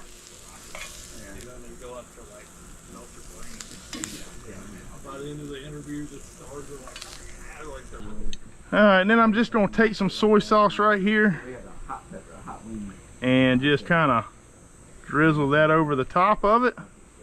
All right, let's eat. All right, so that's the finished product right here. So Sean, Yes, sir. you had some raw. I just had some What did you, honest opinion, what was your honest opinion of the raw fish? It was very, very tender. I was surprised. I never had a big hunk of fish like that before. It was very tender, and it was it actually had flavor to it. I expected it to be bland, but Have you ever had tuna, actual tuna? Not like that, no. Okay. No. What'd you think about it raw? I wasn't expecting it to taste as good as it did. I thought it was going to be like real bloody taste. Have you ever had tuna? I've eaten tuna with you before. Compared to the tuna you've had at restaurants, what do you think that comes in at? Comparable.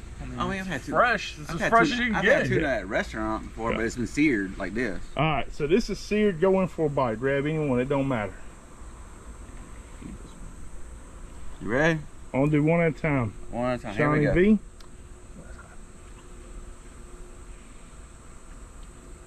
Can I stay here forever? Is that good? It's that damn good.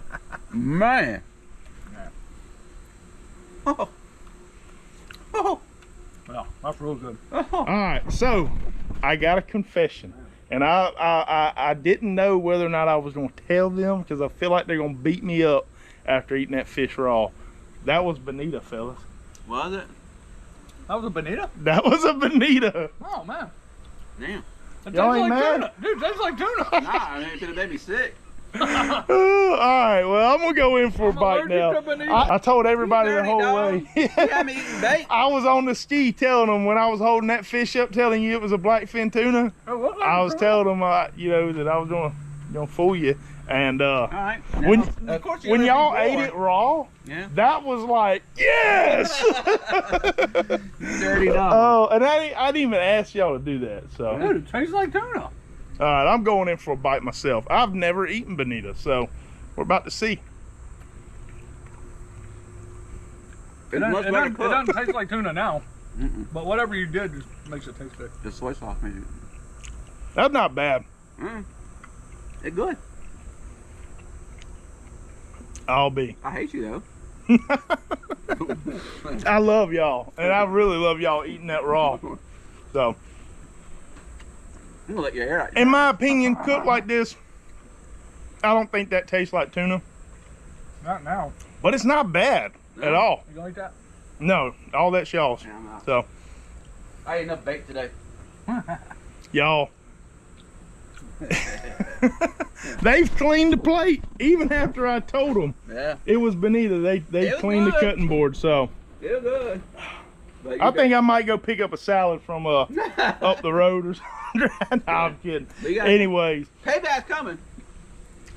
it probably is, and it's probably gonna be real bad. But I hope y'all enjoyed this video. If y'all did, hit the like button, comment with any questions, subscribe if you haven't already. See y'all next time.